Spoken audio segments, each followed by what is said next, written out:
दोस्तों अगले एपिसोड में आप देखेंगे कि मिन्नत के घर जाने के बाद नोट्स अम्मी बिल्कुल ठीक कहती थी। अम्मी खुल का बहन हिसाब बराबर करके आई है अपने मियाँ को थप्पड़ लगा के।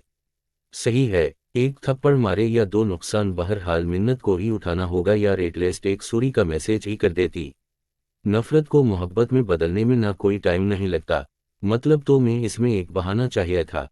जब रिश्ते में कोई दिलचस्पी नहीं ना रहती जरा पैर की ना। नफीस इस बात को लेकर बहुत गुस्सा होता है कि मुराद ने मिन्नत को आखिर थप्पड़ क्यों मारा है, लेकिन नदील नफीस को समझाता है कि मिन्नत ने भी कोई अच्छा काम नहीं किया। अपने शौहर पर हाथ उठाकर कुछ भी हो नुकसान मिन्नत को ही उठाना पड़ेगा कि मिन्नत इसको इस तरह छोड़कर चली गई। वो अतरत से कहता है कि एक बार भी मिन्नत तक नहीं किया, शायद वो इस रिश्ते को कायम, मैसेज ने मुझे ही नहीं रखना चाहती।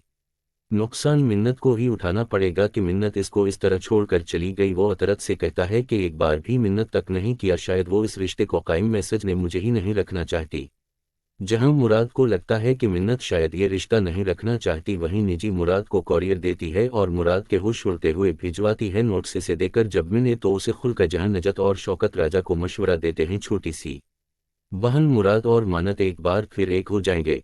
खुलका मिन्नत भिजवाती है या नफीस किया मुराद मिन्नत को मनाएगा या नोट्स। फिर रजा की जिद के आगे मिन्नत मुराद की मोहब्बत हमेशा के लिए दम तोड़ने वाली है। देखने और जानने के लिए चैनल को सब्सक्राइब करें।